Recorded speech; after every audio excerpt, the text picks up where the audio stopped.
Welcome to the Contrarians and to yet another live chat. Tonight we are looking at this. What are your top 5 favorite black and white album covers? I've got Martin Popoff here tonight and Peter Kerr, and we want to hear from you. So get in the chat. Tell us, what are your 5 favorite black and white album covers? So get ready. This is going to be a lot of fun. So without any further ado, let's get started.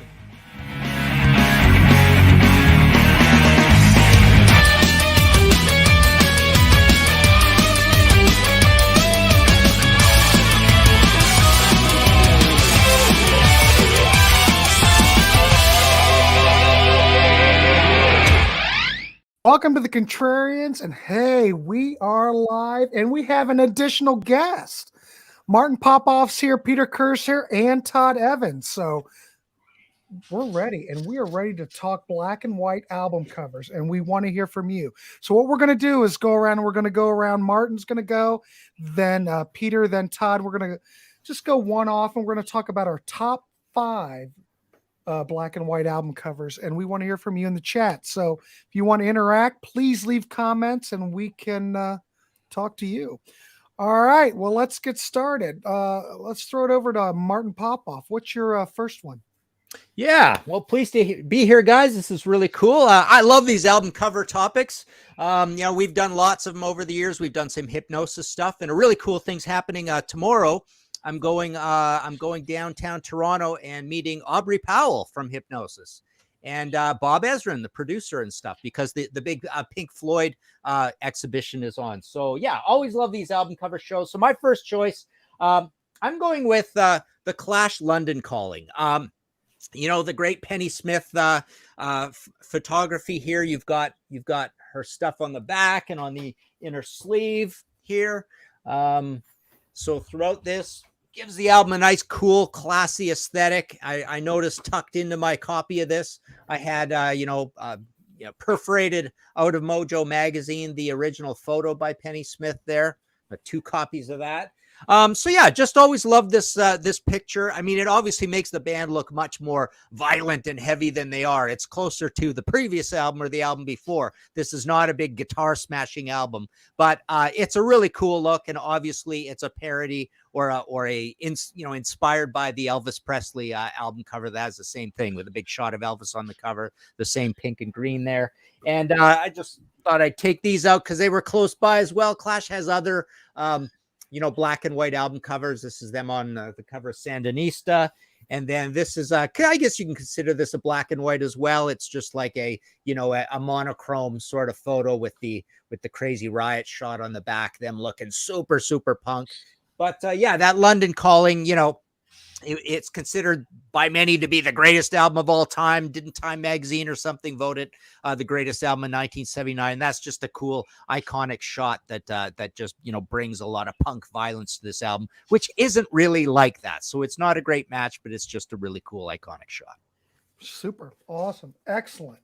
Well, let's throw it over to Peter Kerr. What's your first one?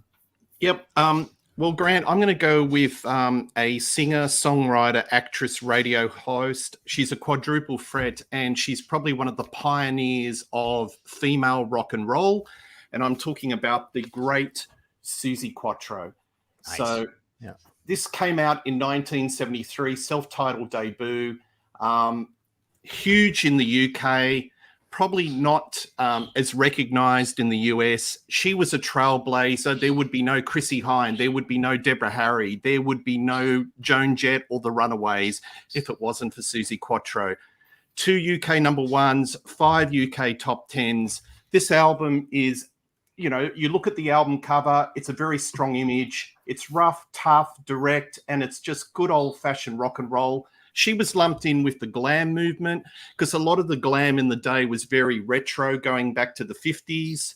I love Suzi. I think this is a trailblazing album. 48 Crash, Can the Can. In America, if she was walking down the street, they would look at her and say, hey, that's Leva Tuscadero, for those 6 or 8 episodes she did with Happy Days, which is a little bit sad. She had a minor hit in the States with Stumbling In with Chris Norman and Smokey, but it's her material. It's her early rock and roll era on the and her hits written by Mike Chapman and Nicky Chin this is the album, Susie Quattro's self-titled debut. Do yourself a favor, check it out. There you go. Beautiful. Very nice. All right. Thanks, Peter. Appreciate it. Todd Evans, let's throw it over to you. What you got? Well, when I found out the Contrarians were going to do this topic, this is the first thing I thought of. And this is Fleetwood Mac Live from 1980. I don't know why I thought of this first. Some people complained about it, saying it's not a very good photo. It's kind of an intentionally blurry photo. It's supposed to kind of show them in motion doing their bow at the end of the show. Fleetwood Mac Live is a very cool album. For a band that's so polished, this is a very kind of a raw, kind of a not overproduced record. Some of the songs are from sound checks. I think it's the version of Go Your Own Way. Lindsay breaks a string at the end and you hear this horrible sound and he goes, ah! And there's all kinds of stuff like that happening.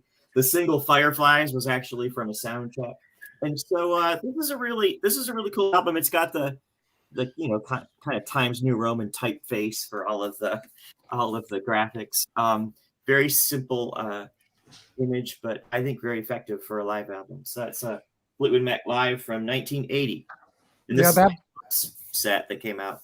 That version of Farmer's Daughter on there is absolutely wonderful. Oh, it's gorgeous. Yeah. Right next to the Beach Boys version. It's great. Yeah, for sure. Super. All right. Well, here we go. Here's mine. And, you're going, oh, it's Grant. So, he's going to choose something like this. So I'm going to go with the Beatles Revolver, which what more of an iconic cover can you possibly have other than this? Klaus Vormann designed it. John Lennon asked him like in 66 hey, can you just draw up something for a cover? And this is what Klaus came up with. And it's iconic. It's brilliant. Everybody knows what it is at this point. And I don't know how you could not have this in our list without, well, you have to have this in the list. It's just iconic. So super. Excellent. Let's see if there's anything else happening in the chat here. Oh, look at this. BM Bolt. Todd, maybe Michael Stipe took that Fleetwood Mac picture. Byron and I were talking about how I've spoken with Michael Stipe back in the 80s and 90s, and he was a photographer when he was learning photography, and some of his very first photos that he took were not quite in focus. So that's funny. Playing Possum, Carly Simon. That's a great one. I almost chose that one. I didn't even think about it until I saw the comment, but that's a good one. But Richard. Hey, Richard, welcome. First Blue Oyster Cult album. Well, that might make an appearance. Absolutely. You never know with this crowd in this chat. All right, let's go to the next one. All right, Martin, what you got? Okay. That Beatles, by the way, I like how, Beatles are always first at all sorts of things. And that's kind of like starting off the, the artistic album covers. And it's a little bit of a Beardsley look to it, right? Mm-hmm. That sort of illustration from the famous old British illustrator. I went with Joy Division, Unknown Pleasures. So there's a black and white. It's not photography.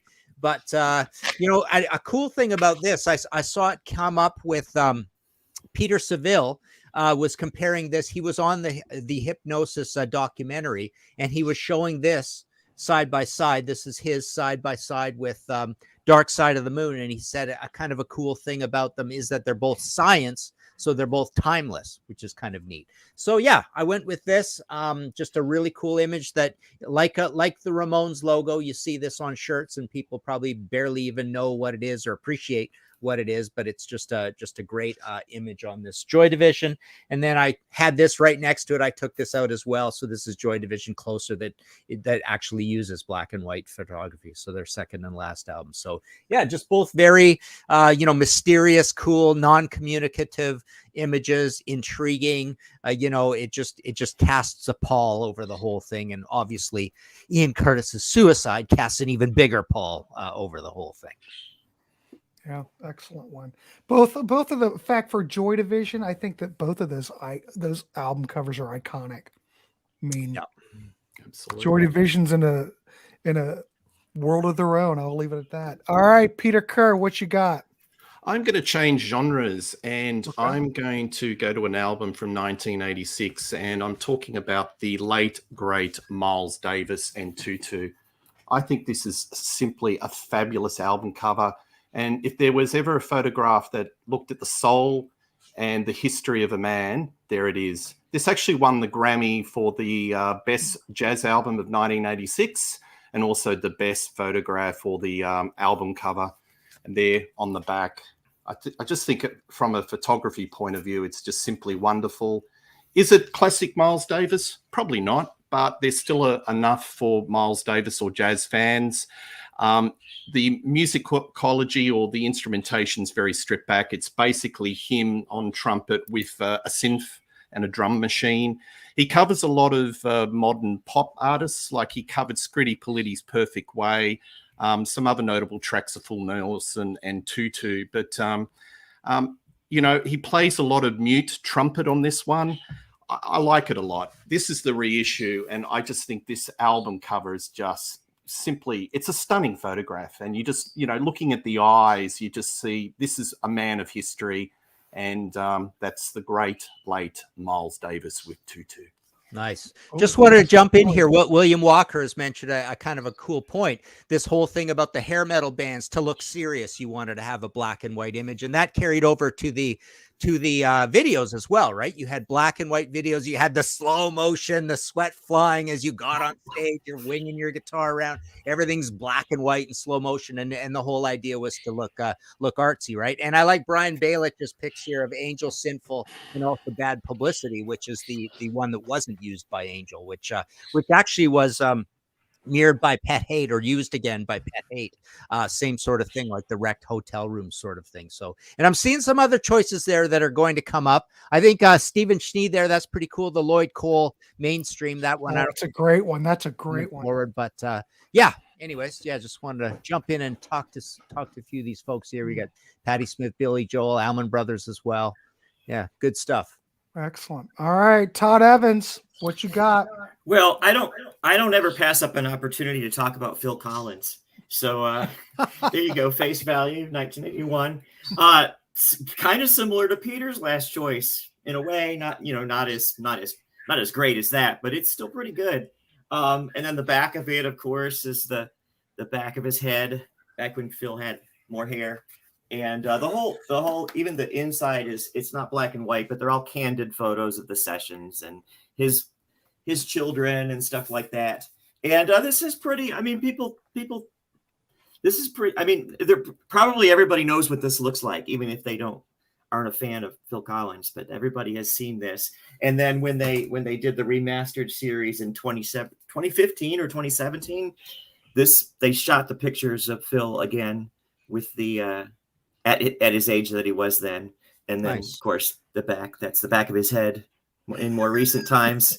And so, which I think is really cool. All of the Phil Collins albums that were on Atlantic were done that way. And that's really fun to go through and look at those photos. But this is the only one that's in black and white, face value. Nice. Oh, cool. It's all in the eyes, Todd. It's all in the eyes. It's all in the eyes. All right. Well, my next one, I'm going to choose Matthew Sweet, Good Friend. Now, the Good Friend album is kind of like is a promo that came out after the Girlfriend album came out. And the whole inspiration for this cover was Neil Young's Zuma. So if you put Zuma and Good Friend side by side, they're very similar. And really, a lot of people probably don't know this, but yeah, this was like a promo that they sent out that was, geez, Todd, how many tracks? This had like 9 or 10 tracks that was sent out as a promo to radio stations and everything. Mm-hmm. But it also came out like a couple of years ago on Record Store Day. So it did get an actual release. But I think it's iconic. And, you know, it all comes back to Matthew Sweet. And this is a good time to promote that Todd and I have a Matthew Sweet. Our last Matthew Sweet show is coming out on Friday. So it's taken us a year to get through the whole catalog, but we're almost done. So anyway, that's my choice. Matthew Sweet, Girlfriend from 1992. Nice. Okay. My next choice is Ted Nugent Free For All. Always loved this cover. Got this as a new release. So 1976, you know, My dad had the big handlebar mustache and the big mop of hair. He didn't have long hair, but he had a big mop of hair. He was a teacher. It couldn't be too long, but it was 70s long, right? And I loved that whole, I was a big fan of like Derek Sanderson and Rick McLeish and the French Connection of Buffalo. And it's for that kind of hippie look, right? And Ted has that great look here. He looks kind of Mexican as well, right? Which is a tie-in because we always compared his look on this to the Cheech and Chong albums, which was a big craze at the time too, right? But yeah, he just looks like a really cool rocker here. He's got the slacks on, the suspenders, the Gibson Birdland. There's 2 of Ted on the front, 2 more of them on the back like that, and then on the gatefold, he's leaping around, right? So it's just a really cool idea. I don't think Ted, the only other one I can think of off the top of my head that Ted has this black and white is Little Miss Dangerous, which ain't a great cover. But I think this is a great cover, and it's just that whole Ted look just lined up perfectly with the 70s thing, smiling away, that whole thing too. So very, very cool album cover, gatefold, Ted Nugent, Free For All.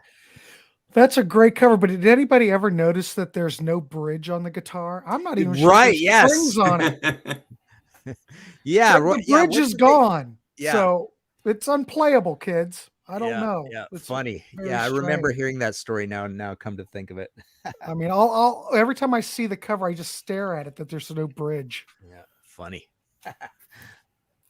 Apart from Nielsen Schmielsen. Yeah, that's look at that. Demon the Plague's coming up. The Bad Company ones. Yeah, I looked at those. Demon the Plague. Yeah, those Bad Company ones are kind of rough looking. Jethro Tull Stand Up, thick as a brick is a nice one. Passion Play, that's kind of a grainy sort of photograph. The John Lennons, good stuff. Yeah. Excellent.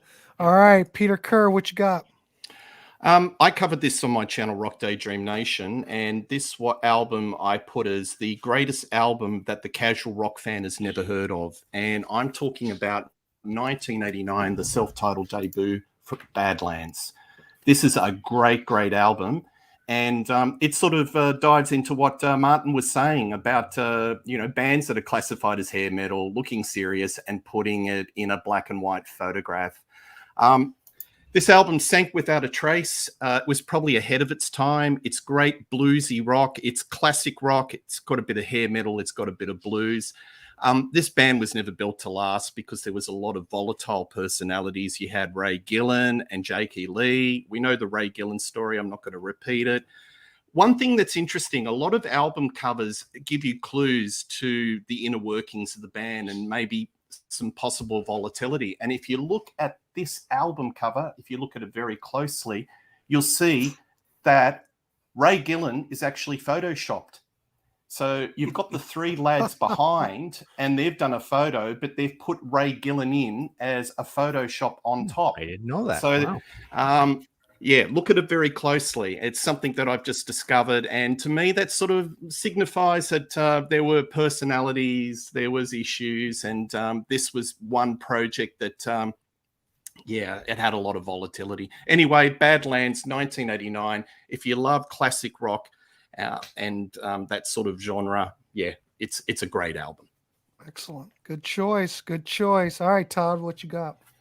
I have got the 2018 album. Oh, is it my turn? Okay. I've got the 2018 album by the Pineapple Thief called Dissolution, and I should probably I should have taken this out of the bag because it's causing too much glare.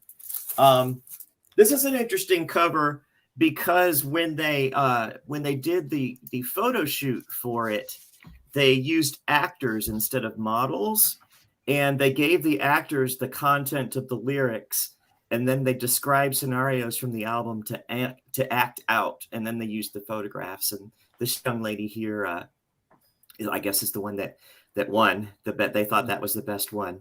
Wow. But the story of the album is it's a relationship of a young couple, and the darker side of the relationship is brought out through public life on social media, and so that's what that's supposed to represent there. But a very striking cover, very well done by Pineapple Thief, prog band from kind of art rock band, really, from 2018. Nice. Beautiful, wonderful. I see Bass Player 77's brought up OU812, which is based on the old Beatles thing, right? That's kind of cool. We got the Zeppelin debut, which is the same grainy idea as the Clash debut, right? Scorpions in Trance. Yeah, really That's cool a good one. photograph there. The gal with the guitar. Yeah, good stuff. Brian Balich has brought up Voodoo Highway, of course, which isn't a black and white. That's color illustration. But yeah, that's a cool cover as well. Yeah, Live at Radio City, the Dio years. Yeah, there's a lot of Balls to the Wall is a good one. That's an artistic one that a lot of people hate. I think it's a great album. And it's not awesome. the same sort of theme as Wishbone Ash, There's the Rub kind of thing, right?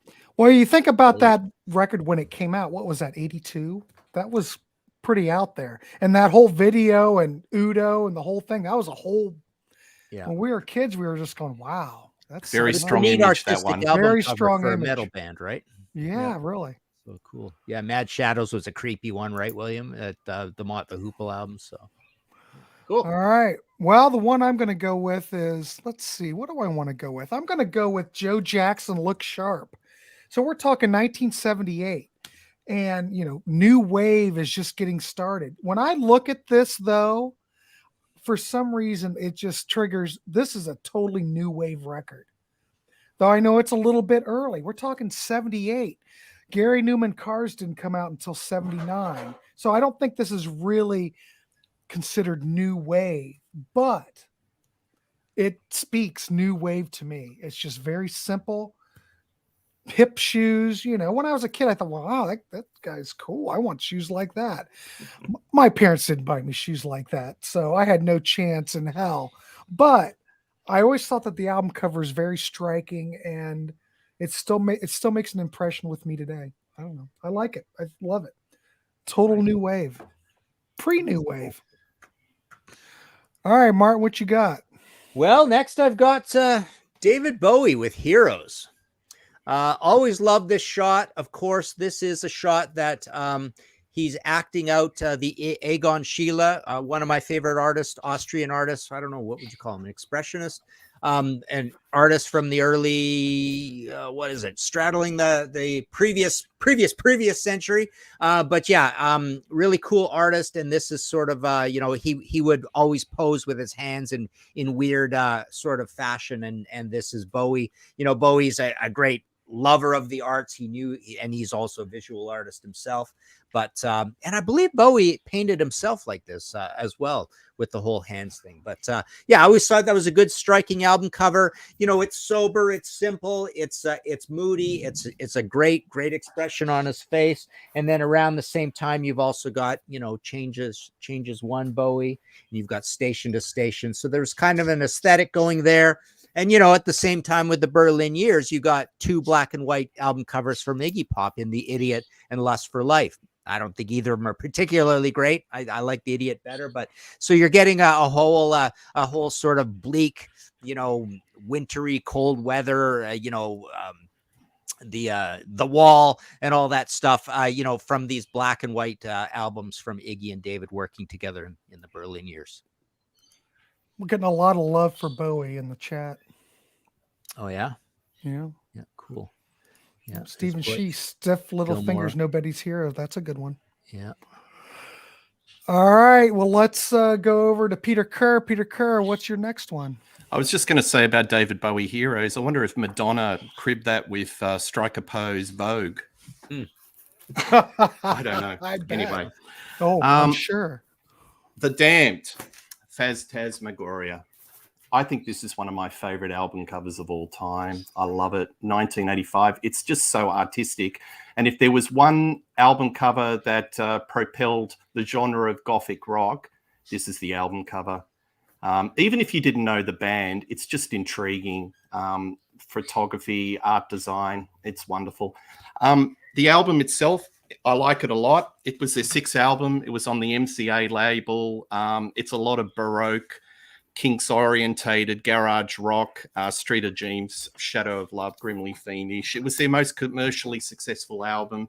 But yeah, just like the back cover, you got the graveyard, and yeah, just a wonderful album cover. And it's also being ripped off by a few other artists. Dead or Alive did a complete lift of this. Yeah. Anyway, the damned Not anywhere near as effective Phantasmagoria. either. No. I can't think of another album cover that screams goth as much as that. I mean, that's like Propelled the- blatant. It's like, hey, this is a goth album, you know? Propelled the movement completely. Yeah. Oh, definitely. But it is great. Photography's great. I see Font's great. Damien's mentioning some black metal there with Dark Throne. There were a lot of black Oh, metal yeah. ones that were like that, right? Which are pretty interesting. So they had a very bleak black and white aesthetic as well. Yeah, U2 War is a great choice. That was a you know, kind of a really well regarded one. Mhm. Kiss Dress to Kill, David. I had that on my honorable mentions. Yeah, that's a pretty cool cover too. The whole story of them dressing in those suits, you know, borrowing suits and suits that don't fit and standing on the street. Yeah, that was a pretty cool one. It's got blind embossing on it as well, Mhm. right? Which is kind of neat. Yeah, cool. Yeah. With the Beatles, well, we did have Revolver, David, but with the Beatles, that's another one. Well, that's another iconic one. Or Meet the Beatles. You know, it's the same cover, but you know, Meet the Beatles. Everybody knew that one back in the day. All right, let's go over to Todd Evans. What you got for us? Okay. I've got from 1996 REM's New Adventures in Hi-Fi. I was trying to figure out the liner notes in this album are a little bit cryptic. I was trying to figure out who shot the photo. I thought it sort of looked like Anton Corbin because it sort of looks like the Joshua Tree. Maybe that's. I thought maybe it was Michael Stipe. But anyway, this album has a song on it called Low Desert, so maybe that's what they're trying to convey there. And then the inside of the album has lots of shots of industrial scenes and landscapes and things like that. This album, if you've never heard it, was recorded in different studios and sometimes in venues during their tour previous to the year that this album came out. So I guess that would have been 95, right? I guess it was around the time that they were touring. And they one of these songs is recorded in Atlanta at the Omni. The song Leave. And it's amazing because if you've ever been to the Omni or ever heard anybody talk about the Omni has the worst acoustics ever. It's basically a basketball arena. And everybody always complained. It's been torn down since then. But this is a really interesting album, and it's one of those albums that's really a slow burn. So if you're a casual REM fan and you haven't gotten to this one yet, it may take you a while for it to really sink in. But it's a really great cover, I thought. So this is the back here. This nighttime city scene. New Adventures in Hi-Fi from I was REM. going to say, Todd, you mentioned that being a slow burn. Yeah. Yeah, I'm still trying to make it through the whole thing.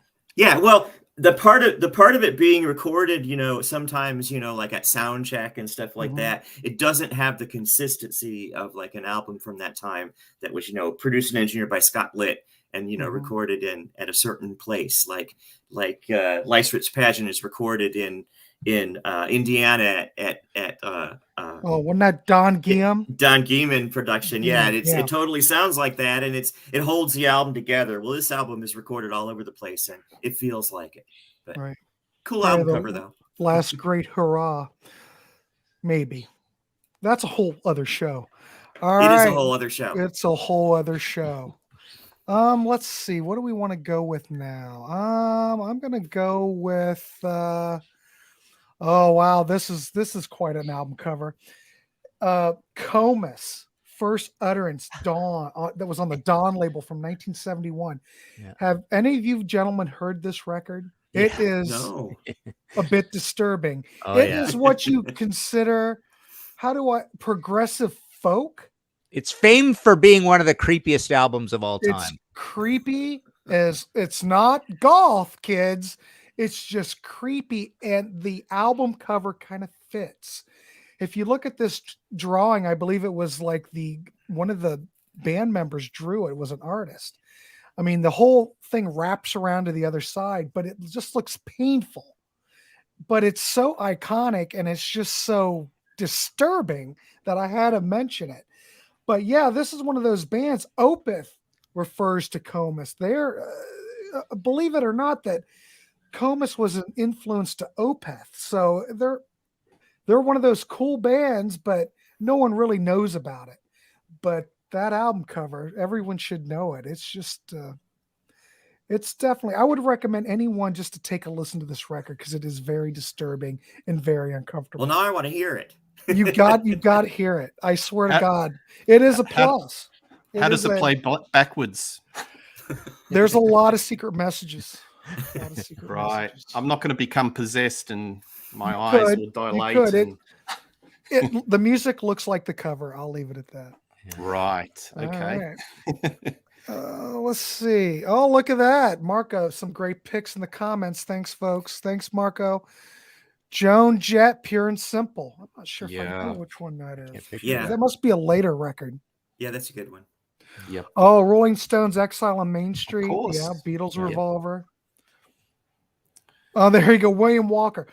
I swear to God, William Walker, you've got to check out the Comus album. Yeah. Nothing sounds like it ever. And there's no other record that sounds like it at all. Yeah. It's in a category of its own. Comus album is a yes. What is creepier, the jacket or the music? It's gotta hear it. All right, Martin, let's throw it over to you. All right. My last choice is Blue Oyster Cult with Tyranny and Mutation. Always love this cover. Bill Golick, also designed the first Blue Oyster Cult. He was like an architectural type student guy. There's this great mystery of whatever happened to him. He draw these things on big scrolls up in a church tower at university. And it's sort of the whole Albert Speer city of the future idea, but it just adds a super mystery. He also came up with the logo as well, the Blue Oyster Cult logo. It just adds such a mystery to the band, the non-communicative thing. There's a lot of like repetition and depth.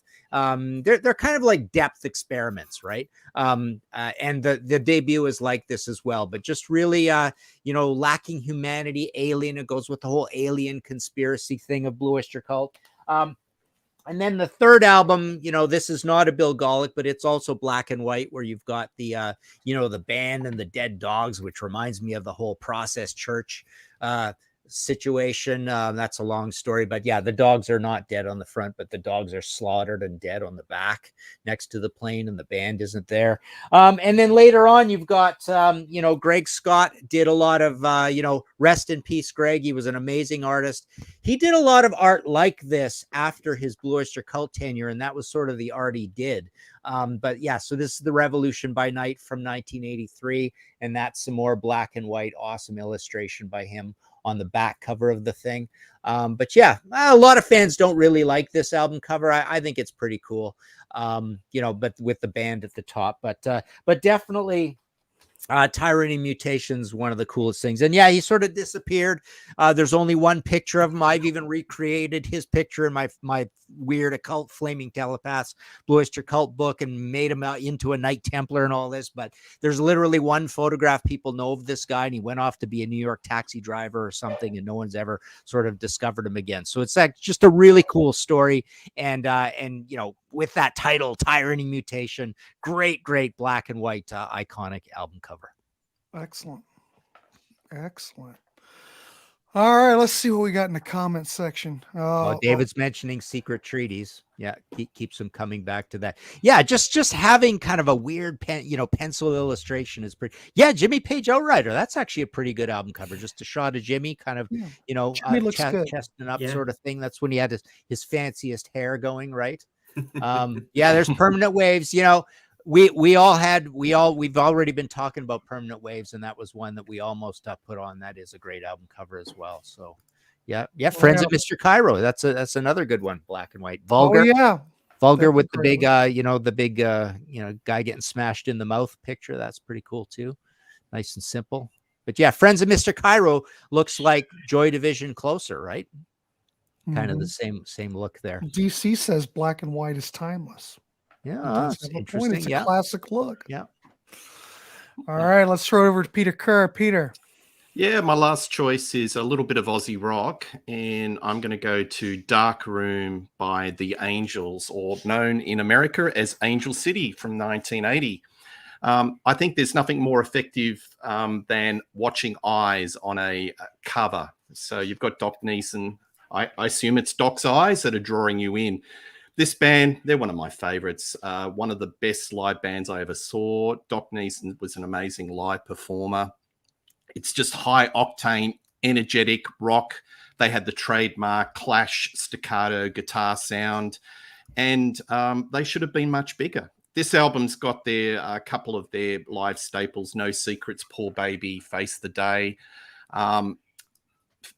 When they were performing live, a lot of the stagecraft was dim lights and spotlights on the eyes. Either it was on the guitarist or Doc Neeson, and I think this album cover actually encapsulates that and gets you focusing on that. Yeah, it's a great album. It's full of crunchy riffs, and yeah, they should have been much bigger. So yeah, and of course in North America we got the color version of that cover, and a quite altered track listing. That yes. Probably is about my third most favorite Aussie rock album of all time. There's probably a couple AC/DCs ahead of it, but then that comes in. It probably goes Highway to Hell, Power Age, Highway to Hell, Dark Room, maybe Flick of the Switch next, and maybe even Face to Face or some other Angels. I love the Angels. Here they were called Angel City, of course. Yes. I always think of them like the thinking man's AC/DC. It's very AC/DC like, but it's a little more literary. Yes. And I think well, the riffs aren't that much better or that much different. It's really very much like AC/DC, but just a little more literary because Doc was kind of a literary kind of guy. So. And the riffs are kind of sped up. They're a bit more sped up, a bit more amphetamine than AC/DC. So you'd put this album above the Saints' debut? No, not the debut, but Eternally Yours would be really, really close. So that would be actually just wanted close. to clarify. Midnight Oil too. I mean, if I started digging, I'd probably find a few more. But you're right, the Saints is pretty darn close as well. So yeah. Oh, Colston's got some nice ones here. He's got the Mudhoney in here, the first EP. Love that thing. Crass. Feeding of the Five Dead Kennedys is a good one too. Subhuman. Yeah. So he's got a lot of good crusty UK punk kind of stuff in here as well, which is kind of neat. Love It to Death. Yeah, that's a really dark and murky one. Very, very sinister. The Candlemass, Epicus, Doomicus, Metallicus. That's a good one. Damien. Yeah, very cool. Yeah, nice choices. There's a lot, isn't there? Well, once you start looking at it like this, holy crap. When you really lay it out, the Angels cover reminds me of Uriah Heep. I get that. Oh, yeah. Mm-hmm. Yeah.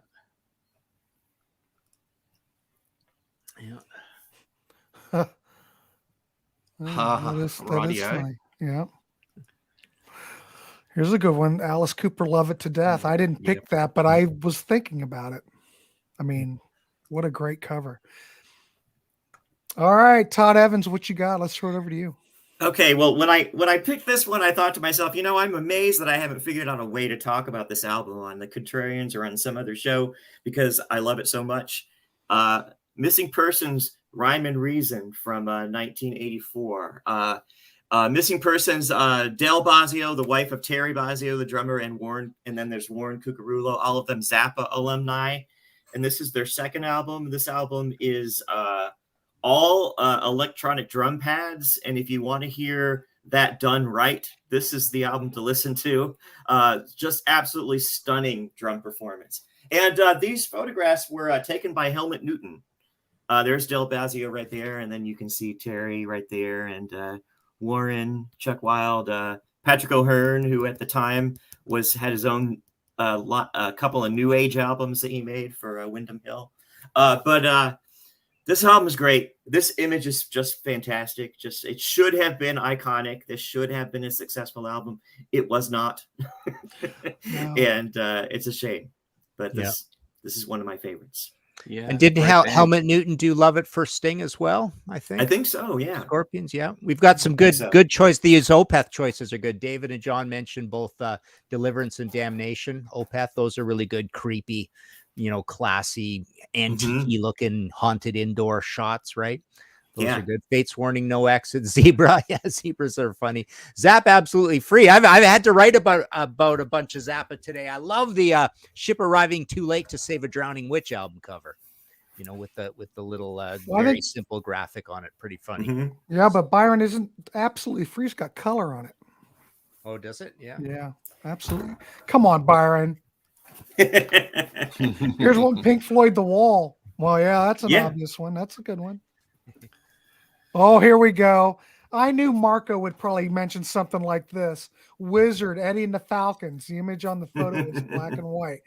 Yep, that would count. Eddie and the Falcons. Wizard, yep, good one. Fate's Warning, No Exit. God, there's a lot of great ones. Holy crap. All right, kids. Well, my next one. Oh, boy. No one's mentioned this, but it's iconic. They recorded this record for $6,400 back in 1976. And just the fact that this album even was released. Think about this back in the day. If you were like a kid going through the bins and you saw the Ramones self-titled, I can't even say it. I'm so excited. Let's say you went through the bins and you saw their self-titled debut album in the bins. I mean, holy crap.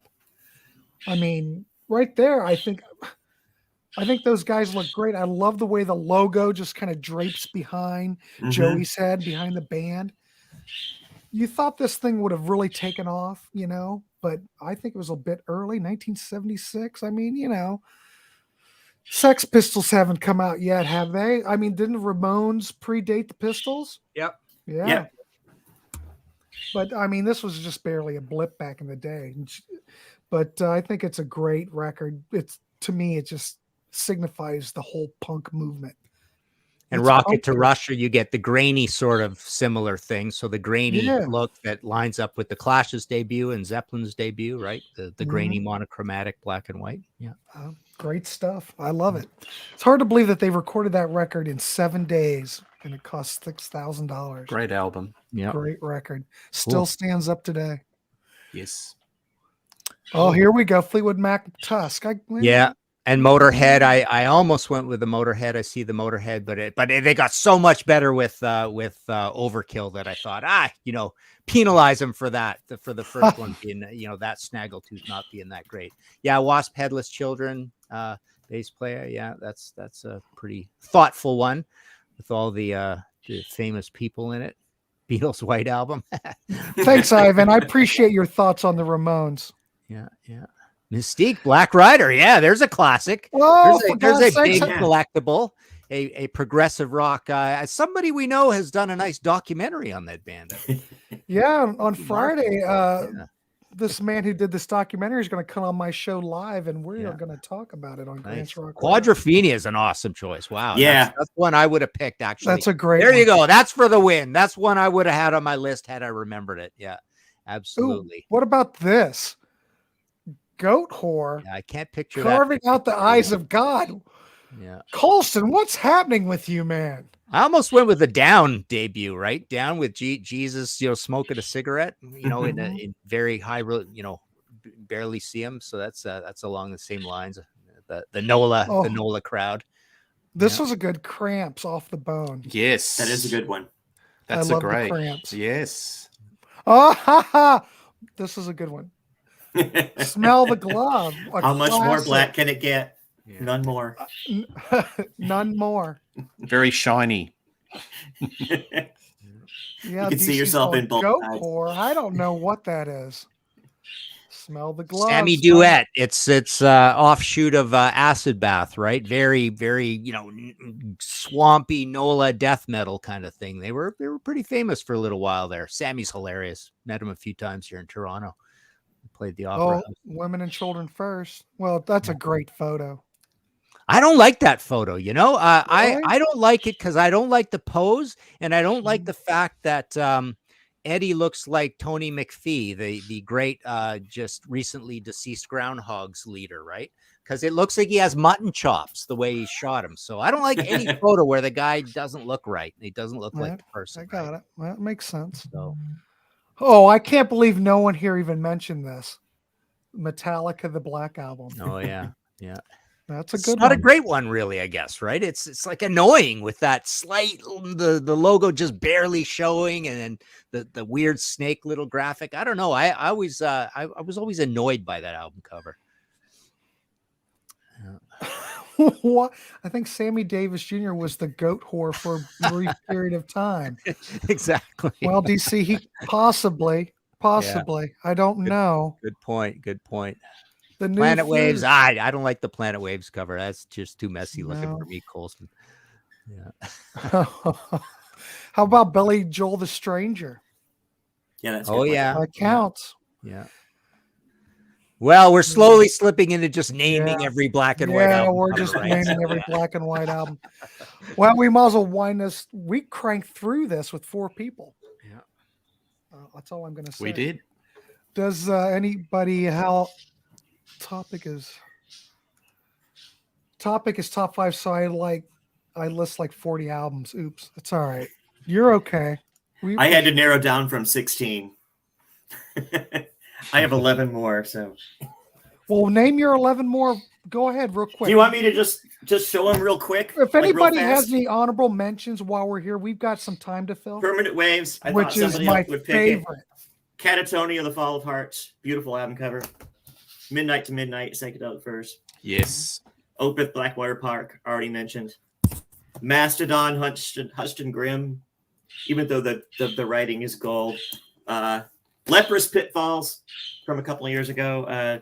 This sort of counts because the photo's black and white. We've already talked about Joe goes Jackson. hand in hand with And of course, these two, Genesis, Lamb, and Three Sides Live. Just so you know, Todd, we've allowed colored text throughout. So, yeah. And Lizzie Buckingham from 2021. Yeah. That's it. Peter Gabriel Melt I had on my honorable mentions as well. And I thought about UFO, No Heavy Pet, and that's okay. I definitely had Rush Presto is definitely an honorable mention for me. Yep. Maybe Pete Townsend, All the Best Cowboys Have Chinese Eyes. Cheap Trick, with which Grant so skillfully put in the graphics. The Boys Too Wild to Tame. That's one that a lot of people don't know, but it's the guys all standing out with a bunch of bikers. Sticky Fingers was mentioned in the comments. Thanks for that. Let's see. Everything else here has been slowly brought up, I think, over the course here. Down 2 wasn't brought up. Queen the Game wasn't brought up. Aerosmith, Get Your Wings. Now I'm just starting to name every single one. Yeah, this is just everything that was on my list. I almost put Stranglers Black and White on. I noticed that was in the comments, and I almost put Scorpions in Trance on. And Peter stole my damned entry. I was going to go with Phantasmagoria too, but sorry, I let Peter have that one. That's how Peter works. He works it right in there. Yeah. Peter, you got any honorable mentions? Yeah, look, I was going to say the Dam. Not the Dam. The Knack. Get the Knack. That's iconic. But the little girls understand. There's another one. Yes, absolutely. Kraftwerk with Trans Europa Express. They had some really simplistic album covers, but I like that. I think from memory, Rose Tattoo, the self-titled debuts, bit of a black and white one. That's another goodie. Look, I'll stick with the 5 that I had. Yeah, excellent. Nice. That's a good. God, no one mentioned Draw the Line. Oh yeah, that's a good one. Pretty cool. Mm-hmm. That's a great one. Yeah. Love it to death. All right, kids. Well, we did zip through those. Next week, though, where's my graphic, kid? Next week, I want to bring this up. Next week, on June 21st at 7 p.m., we are going to do yet another live chat, and we are going to do what do you get out of Frank Zappa? So now, don't explain. Just leave it at that, right? I'm just going to leave it at that. And we've got a panel all ready to go for this. So it's going to be, we want to hear from you in the chat, but we also have a panel that's already assembled. So this is going to be incredible. The week after that, the next live chat on June 28th, what are your top 5 favorite albums with no text on the cover? And Grant, we should thank William Walker. That was very generous. Thank you very much. Yeah, William Walker. Thanks William. Because we love, if you have a suggestion, throw it out because we might be able to use that. We're always looking for new ideas. So yes, William, thanks so much for that idea. William's given me a lot of help on my podcast on History in 5 Songs. Lots and lots of great comments. And then I usually throw it back to him, say, okay, I need examples now with your great idea. And he fills that in too. So he's been very helpful with the podcast. So we expect everybody here. We'll see you next week for the Zappa. And we want to hear from you, like I said. Other than that, does anybody else have anything to add before we wind this up? No. No. All good. There you go, kids. Yet another live chat. And we did that in about 50 minutes. I love it. All right. Well, if you like what you see, you too can be part of these discussions. We have a Patreon below. There's a link to that. You can join that way. You can also make a donation through Ko-fi. We do have that. And we also have a TeePublic site where you can get merchandise. So all this helps our channel, and it continues us on to give you more content. So that way you can always help. If not, hey, we've got William Walker. And I want to say we like donos too. That's the same one, I think, scrolling by, isn't it? Yeah. But let's pop it up. William Walker, thanks for the Yeah. donation. That helps. Anything we can get, we appreciate. Yeah. What can I say? I'm just all giddy right now. Yeah. Other than that, I think, gentlemen, we can wrap this dog up. I want to thank Martin, Peter Kerr, and Todd Evans for joining us tonight. And we'll see you on the next one.